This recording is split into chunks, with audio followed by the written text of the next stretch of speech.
Mi nombre es María del Rosario, y por más de una década, mi vida fue un susurro de oraciones dentro de los muros de un modesto convento en la periferia de Ciudad Juárez. Yo era una monja, una sierva de Dios, y creía con toda mi alma que la bondad era una semilla plantada en cada ser humano, esperando solo la luz de la fe para florecer. Mi misión era cuidar de los niños de nuestro orfanato, almas pequeñas y frágiles que la ciudad, en su crueldad, había desechado.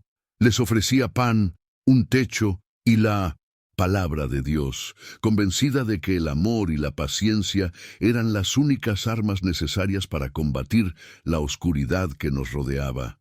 Mi rutina era un ciclo de misas, clases de catecismo y canciones de cuna, un refugio de paz en una tierra atormentada por la violencia del narcotráfico. Yo era una mujer de fe inquebrantable, hasta el día en que el diablo llamó a mi puerta. Esta historia es sobre una fe que fue llevada hasta su límite absoluto, un viaje que me transformó de una sierva de Dios en aquello que los criminales más temían. Antes de sumergirnos en la oscuridad que me cambió para siempre, les pido su ayuda para continuar sacando a la luz narrativas poderosas como esta. Nuestra meta es alcanzar los 1000 suscriptores con este video. Si crees en la fuerza de estas historias, por favor, suscríbete al canal y comenta abajo desde qué ciudad nos estás viendo. Su apoyo es nuestro combustible. Es lo que nos permite seguir dando voz a relatos que no pueden ser olvidados. Su ayuda marca toda la diferencia y estoy inmensamente agradecido por cada uno de ustedes que se une a nosotros en este viaje, pues es su fuerza la que me permite compartir la mía.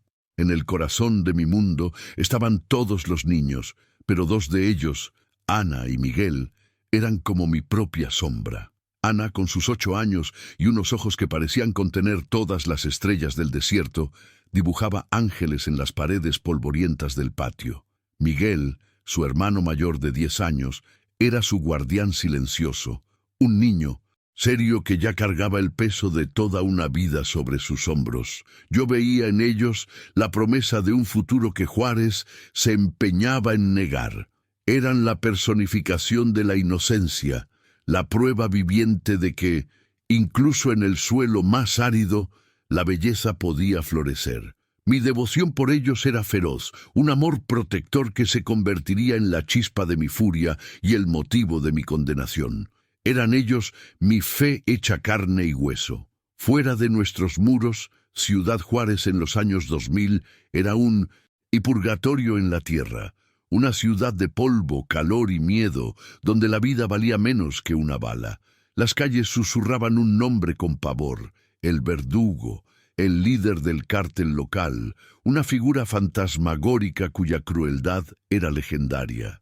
Las desapariciones eran comunes, se descubrían fosas comunes en el desierto, y la justicia era un espejismo. La policía, corrupta e impotente, servía solo como un engranaje más en la máquina de muerte del cártel. Nosotros, en el orfanato, vivíamos en una burbuja de oraciones, tratando de ignorar el sonido de los disparos a lo lejos, fingiendo que nuestras delgadas paredes eran una fortaleza impenetrable contra el mal que respiraba afuera, un mal que, tarde o temprano, vendría a cobrar su tributo. Recuerdo una tarde particularmente calurosa. El sol castigaba el suelo agrietado de nuestro patio. Estaba con Ana y Miguel, intentando cultivar un pequeño cantero de flores. Era una tarea casi imposible en aquel suelo ingrato, una metáfora perfecta de nuestra existencia. Mientras plantábamos las semillas, Ana, con la inocencia que solo un niño posee, me preguntó si Dios podía oír sus oraciones desde tan lejos, desde un lugar que parecía olvidado. Con una sonrisa que ocultaba mi propio miedo, le aseguré que sí. Le dije que el corazón de Dios siempre estaba cerca de los más pequeños y desamparados. En ese momento, mi fe era pura, un escudo contra la dura realidad.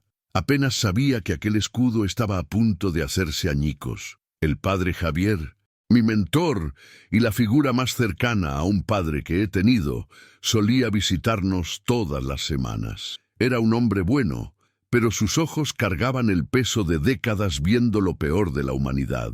En una de esas visitas, me advirtió con su voz cansada que mi fe era una llama hermosa pero peligrosa en un lugar como aquel. «María», dijo él, «la fe no detiene las balas». Yo, en mi terca devoción, repliqué que la fe era lo único que nos quedaba, nuestro único refugio. Él veía el mundo como era. Yo todavía insistía en verlo como debería ser. Esa conversación fue un presagio, el eco de un conflicto que más tarde se convertiría en mi mayor batalla interna. La lucha entre la mujer que era y la criatura en la que me vería obligada a convertirme.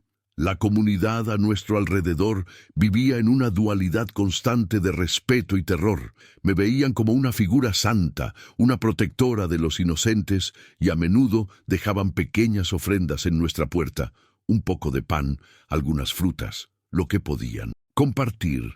Sin embargo, el mismo miedo que los hacía admirar mi valentía, también los paralizaba. Sabían quién mandaba en las calles, veían a los halcones, los informantes del cártel, en cada esquina, y sabían que una mirada equivocada o una palabra fuera de lugar podría significar una sentencia de muerte.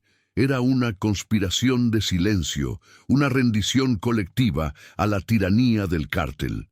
Esta impotencia generalizada fue el suelo fértil donde mi propia rebelión, nacida de la desesperación, comenzó a echar raíces mucho antes de que yo misma lo supiera. La última noche de paz que conocí fue una noche como cualquier otra. Los niños, ya en pijama, se reunieron en la pequeña capilla para la oración de la noche. La luz de las velas danzaba en sus rostros somnolientos y el aire estaba lleno del murmullo de sus voces inocentes. Miré a Ana y Miguel, uno al lado del otro, y sentí una ola de amor tan abrumadora que dolía. Mi vida, en ese instante, parecía tener un propósito claro, incuestionable, ser el ángel guardián de aquellos niños. Protegerlos de la oscuridad era mi vocación, mi promesa a Dios. Mientras cerraba los ojos para rezar, no podía imaginar que, en pocas horas, esa misma oscuridad invadiría nuestro santuario y robaría no solo las vidas que juré proteger, sino también mi propia alma. El terror no llegó con un estruendo, sino con un silencio que se instaló a la mañana siguiente, cuando las sillas de Ana y Miguel permanecieron vacías en la mesa del desayuno. Al principio pensé que era una broma infantil, un juego de escondite prolongado, pero a medida que las horas se arrastraban, mi corazón comenzó a martillar contra mis costillas, cada latido un eco del pánico que subía por mi garganta. Recorrí cada rincón del orfanato, mi llamado con sus nombres resonando en los pasillos vacíos, cada vez más desesperado. Los otros niños, sintiendo mi angustia, me observaban con ojos abiertos y asustados. La paz de nuestro pequeño santuario había sido violada, y una certeza helada comenzó a apoderarse de mí. Ya no estaban allí. La oscuridad que tanto temía finalmente había cruzado nuestros muros. Salí a las calles polvorientas, con una pequeña fotografía descolorida de los dos en la mano, mi hábito arrastrándose por el suelo. Me acerqué a vecinos, comerciantes, a cualquiera que se cruzara en mi camino, pero fui recibida con un muro de silencio y miedo. La gente desviaba la mirada, murmuraban que no habían visto nada y apresuraban el paso. En mí no sentí. Sus ojos no solo veía la falta de información, sino un terror profundo y paralizante. Sabían lo que significaba la desaparición de 2 niños en esta ciudad. Sabían que hablar era firmar su propia sentencia de muerte. La comunidad entera era rehén del cártel, y su cobardía, nacida de un instinto de supervivencia, era un cuchillo que se clavaba aún más profundo en mi soledad. En ese momento me di cuenta de que estaba completamente sola en mi búsqueda. La noticia llegó al final del día, no por vías oficiales, sino como un veneno susurrado de boca en boca. 2 cuerpos de niños encontrados en el desierto, en la zona que todos conocían como el vertedero de los indeseados. El padre Javier, con el rostro pálido y los hombros encorvados, me acompañó a la morgue de la ciudad. El olor a productos químicos y muerte flotaba en el aire, un preludio del horror que nos esperaba. Y entonces los vi. Bajo una sábana blanca y manchada, los pequeños cuerpos de Ana y Miguel yacían, marcados por la brutalidad de monstruos. En ese instante el mundo dejó de girar. Mi llanto no salió, se quedó atascado en mi garganta, un nudo de pura agonía. Allí, en esa sala fría e impersonal, mi fe no fue sacudida, fue ejecutada. Miré al cielo a través de la ventana sucia y no sentí nada, solo un vacío absoluto. Movida por un último vestigio de esperanza en la justicia humana, fui a la comisaría de policía. Me aferré a la cruz de mi rosario con tanta fuerza que la madera se clavó en mi palma. Ante mí estaba el capitán Morales, un hombre cuyo uniforme limpio no podía ocultar la corrupción en su alma. Escuchó mi historia con un aburrimiento mal disimulado, sus ojos vacíos de cualquier empatía. Habló de procedimientos, de falta de testigos, y tuvo la audacia de sugerir que los niños quizás estaban en el lugar equivocado, en el momento equivocado. Sus palabras eran un insulto, una bofetada a mi duelo. No era un protector de la ley, era un perro guardián del cártel. La institución que debía proteger a los inocentes era cómplice de sus asesinos. Mi fe en las leyes de los hombres murió allí, en esa oficina sofocante. Regresé a la capilla del orfanato, ahora un mausoleo de mi antigua vida. El silencio era abrumador. Me detuve ante el gran crucifijo de madera que adornaba la pared, el símbolo de todo en lo que creía. Pero el rostro sufriente de Cristo ya no me ofrecía consuelo. Me ofrecía solo el reflejo de mi propia impotencia. En un gesto de furia y desesperación, arranqué la cruz de la pared con toda mi fuerza. Cayó al suelo con un golpe sordo, el sonido de mi alma rompiéndose. En ese momento, una nueva y terrible claridad se apoderó de mí. Si la justicia de los hombres es corrupta y la justicia de Dios es silenciosa, entonces mi venganza será la única oración que esta ciudad escuchará. A partir de ahora, juro, por la inocencia que fue robada, que no descansaré hasta que cada uno de ellos pague. Si sentiste el dolor que me transformó, entiende que mi lucha apenas comienza. Suscríbete para ser testigo del viaje de una mujer que se negó a permanecer de rodillas. La mujer que era la hermana María del Rosario murió en la morgue de la ciudad. La que emergió de las cenizas de su duelo era otra criatura, una sombra movida por un propósito singular y profano. Lo primero que hice fue despojarme de mi hábito. La lana negra, que antes representaba devoción, ahora parecía una mortaja.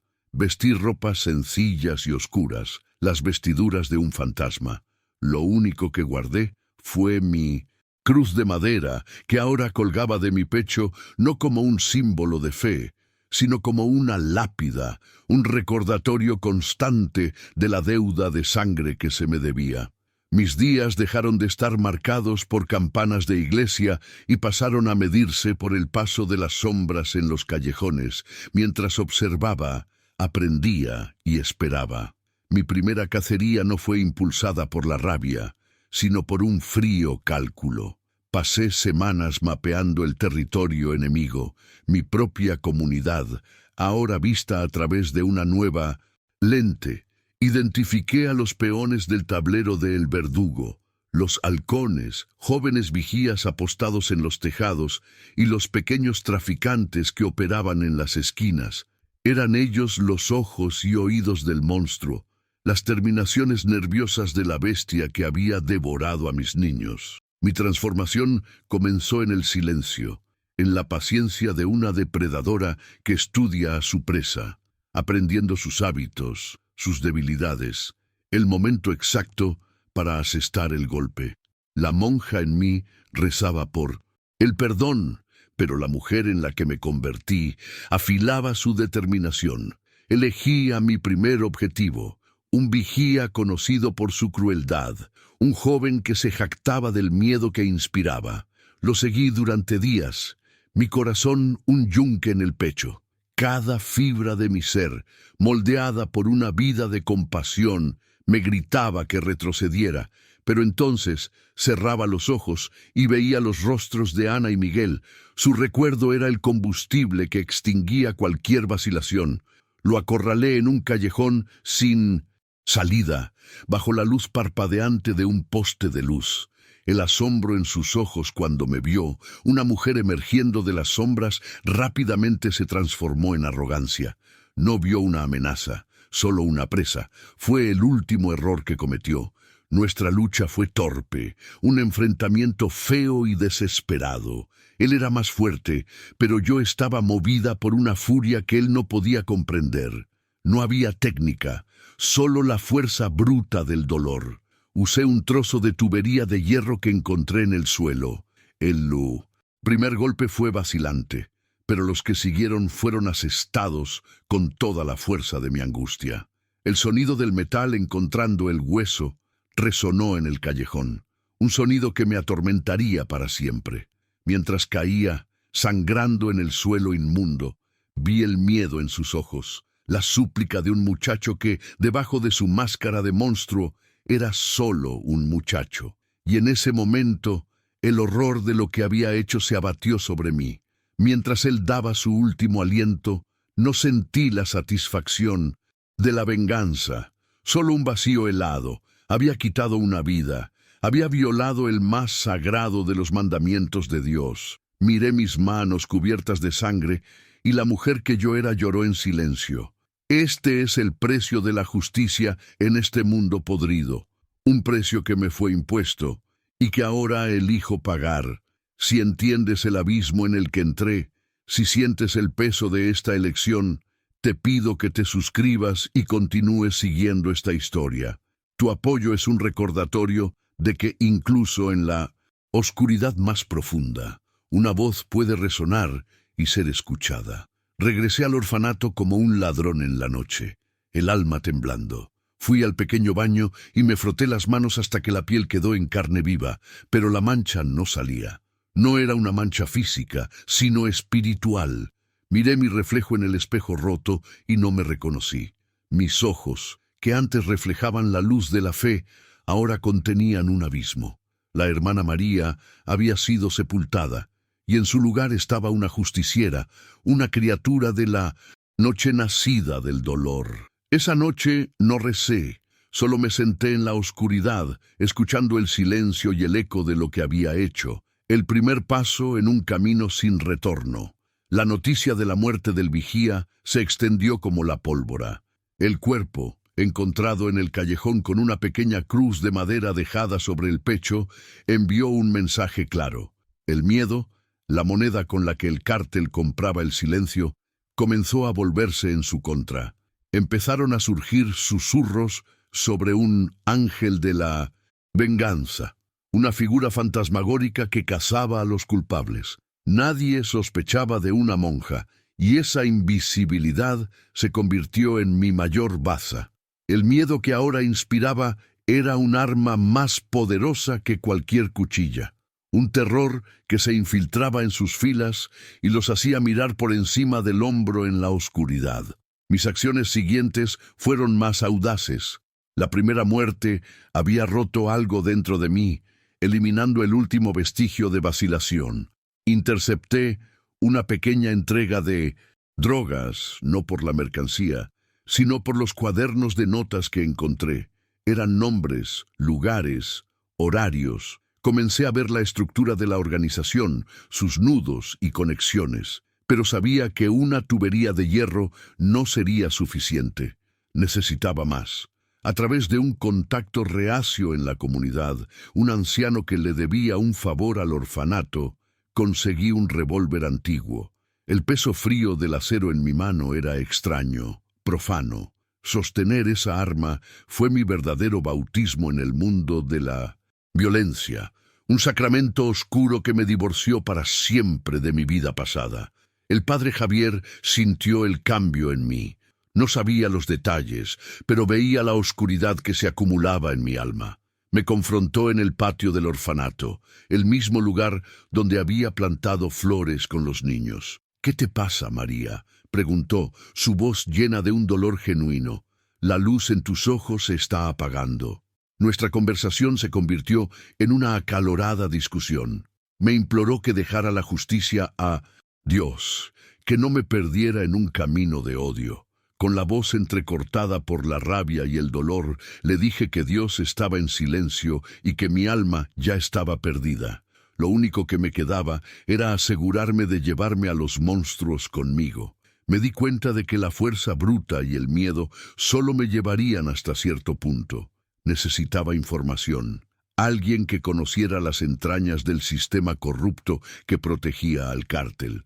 Solo había un nombre que me venía a la mente: Ricardo Rico Vargas. Había sido el mejor periodista de investigación de la ciudad, hasta que su intento de exponer la conexión entre el cártel y la política lo destruyó.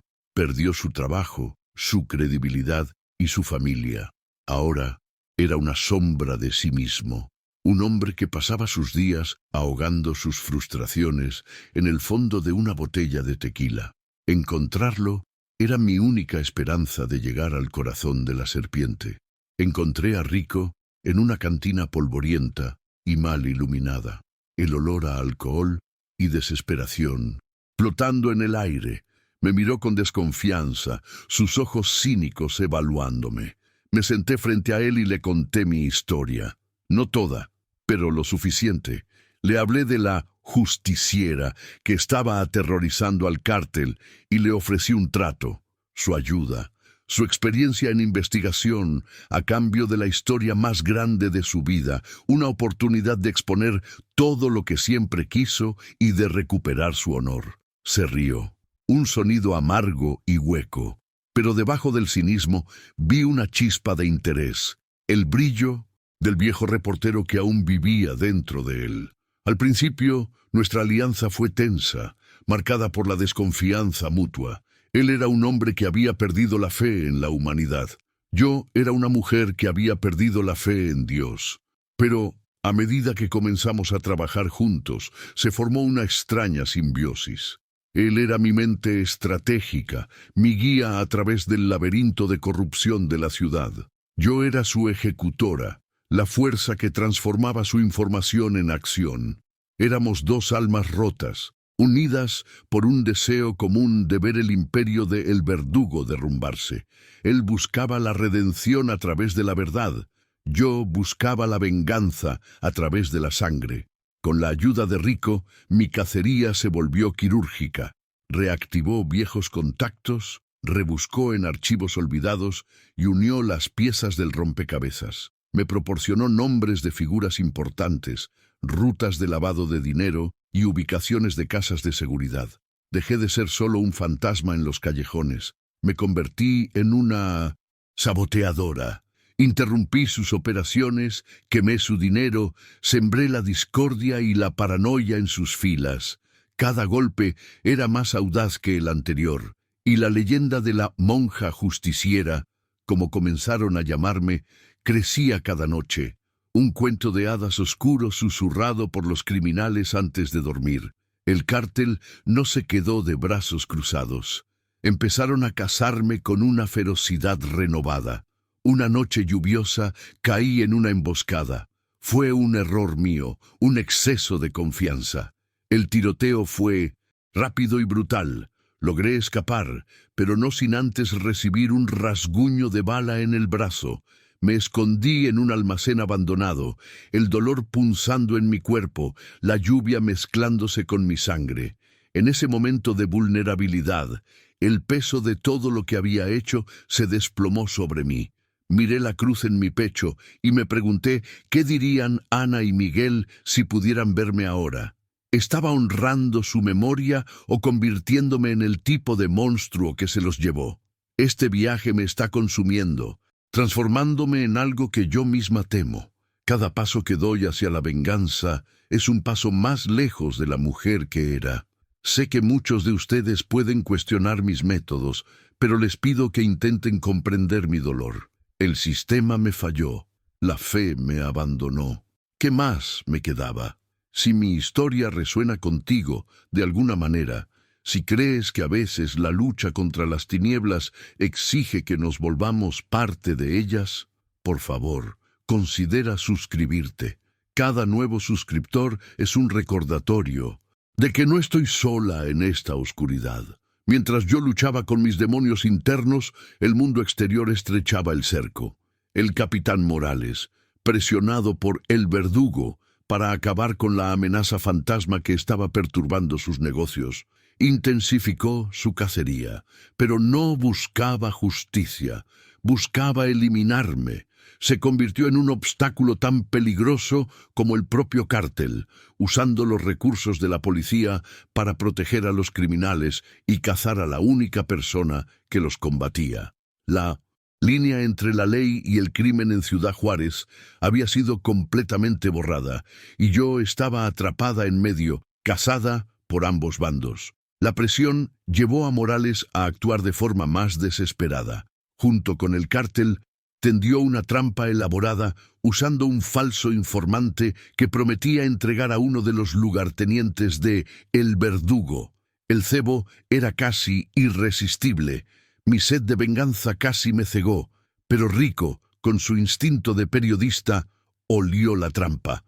Su investigación de último minuto reveló la celada, salvándome por poco. Este incidente solidificó nuestra confianza y dejó claro que estábamos jugando un juego mortal, donde un solo error sería nuestro fin. La ciudad entera parecía estar en nuestra contra. Para ascender en la cadena de mando, necesitaba información que solo podía obtenerse desde dentro. Capturé a uno de los principales ejecutores del cártel, un hombre conocido por su brutalidad. Lo llevé a una casa abandonada en las afueras de la ciudad. Por primera vez, no estaba luchando por mi vida, sino infligiendo dolor deliberadamente para extraer la verdad. El acto de torturarlo fue lo más difícil que he hecho. Cada grito suyo era un clavo en el ataúd de mi alma. Conseguí lo que quería: la ubicación de una operación crucial, liderada por la mano derecha de El Verdugo, pero el precio fue terrible. Me sentí sucia, corrompida hasta la médula. El padre Javier me encontró poco después. No sé cómo, quizás nunca dejó de seguirme, de preocuparse. No necesitó decir una palabra. La mirada de profunda tristeza y decepción en sus ojos lo dijo todo. Vio la mancha en mi alma, la oscuridad que finalmente me había consumido por completo. No hubo sermón, no hubo súplica, solo un silencio pesado y doloroso entre nosotros. Hizo la señal de la cruz y se alejó, y yo supe que, a los ojos de mi viejo mentor, la mujer que él conocía estaba verdaderamente muerta y enterrada. La información que extraje del ejecutor fue el punto de inflexión. Rico confirmó los detalles. El verdugo supervisaría personalmente un enorme cargamento de armas en un complejo de almacenes abandonados cerca de la vía férrea. Era nuestra oportunidad, nuestra única oportunidad de llegar al rey. El plan era suicida. Invadir un lugar fuertemente custodiado, pasar por decenas de hombres armados para llegar a un hombre que era prácticamente un fantasma. Pero no había otra opción. Esta cacería tenía que tener un fin. La decisión estaba tomada. Íbamos a cazar al propio El Verdugo. Los días previos al ataque fueron de una tensión casi insoportable. Limpié mi viejo revólver con una calma que me asustó. Rico usó sus últimos recursos para obtener planos del lugar y detalles sobre los patrones de guardia.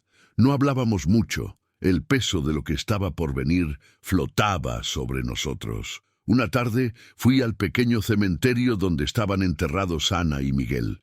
No recé, solo me quedé allí, en silencio, renovando la promesa que había hecho a su memoria.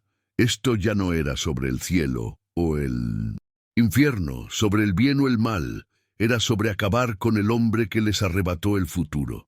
La noche de la operación busqué al padre Javier una última vez.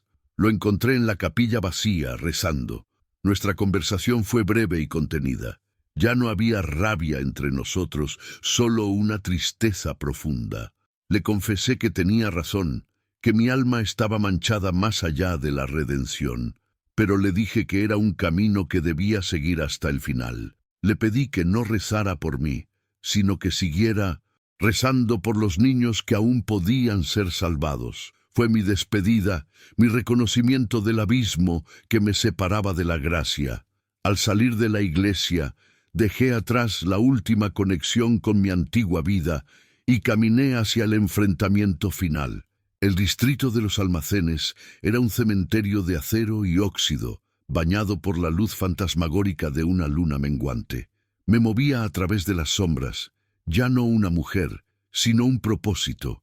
El aire pesado, con olor a aceite y podredumbre, era el aliento del infierno que había venido a visitar. A kilómetros de distancia, Rico era mi única conexión con el mundo, su voz crepitando en una pequeña radio, guiando mis pasos. Los guardias del perímetro cayeron sin un sonido, víctimas de una precisión nacida de meses de caza.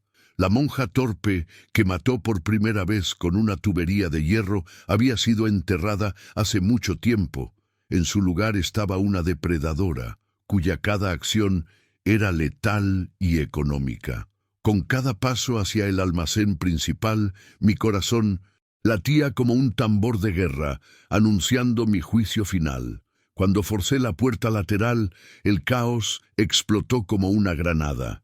El interior del almacén era un nido de avispas, decenas de hombres armados protegiendo su colmena profana. El sonido de los disparos resonaba en el espacio cavernoso, un trueno metálico que iluminaba escenas de violencia en destellos estroboscópicos. Me convertí en un torbellino de furia. No había heroísmo en lo que hacía, solo una danza fea y desesperada por la supervivencia. Me movía de cobertura en cobertura, mi viejo revólver escupiendo fuego. Sentía el dolor de los golpes y de las esquirlas, pero la imagen de Ana y Miguel ardía en mi mente, una llama sagrada que quemaba el miedo. Cada hombre que caía era un clavo más en el ataúd de su imperio. Allá arriba, en una plataforma de metal, él observaba. Mi ascenso hacia su oficina fue una peregrinación sangrienta. El suelo estaba sembrado con los cuerpos de sus soldados. Los últimos, los más leales, formaron una muralla humana ante la escalera de metal. La lucha se volvió íntima y brutal. Usé mi cuchillo, mis manos, mi dolor como un arma. Cada golpe era por Ana. Cada grito de dolor era por Miguel. Ya no era solo una mujer en busca de venganza. Era una fuerza de la naturaleza, una tormenta de dolor que él mismo había sembrado y que ahora venía a cosecharlo. El último guardia cayó y pateé la puerta de su santuario, jadeante, herida, pero inquebrantable. La cacería había terminado. El verdugo me esperaba. No era el monstruo grotesco que había imaginado, sino un hombre de traje caro, carismático y tranquilo, sirviéndose un vaso de whisky. Sonrió cuando me vio, una sonrisa que me heló la sangre. Así que la pequeña monja finalmente vino a confesar sus pecados, dijo, su voz suave como seda envenenada. La habitación era su trono, un oasis de lujo en medio del caos que yo había creado. El enfrentamiento no sería solo de balas, sino de voluntades. Este es el momento. El abismo me devuelve la mirada a través de los ojos de este hombre. Todo lo que he hecho, todo en lo que me he convertido, conduce a esta habitación. Necesito su fuerza ahora. Suscríbanse, no para salvarme, sino para ser testigos de que la justicia, a veces, necesita ser arrancada del infierno con las propias manos. Él no atacó, habló. Sus palabras eran cuchillos, diseccionando mi alma con una precisión sádica. Habló de la muerte de los niños con una indiferencia aterradora, admitiendo su orden como quien discute el clima. Y entonces asestó su golpe más venenoso. «Mírate», dijo, su voz goteando desprecio. «Viniste a destruir un monstruo, y, en el proceso, te convertiste en una copia aún más ferviente. Somos iguales, tú y yo. Ambos creemos que la violencia es la respuesta. La única diferencia es que tu Dios te da una excusa más elegante que mi codicia».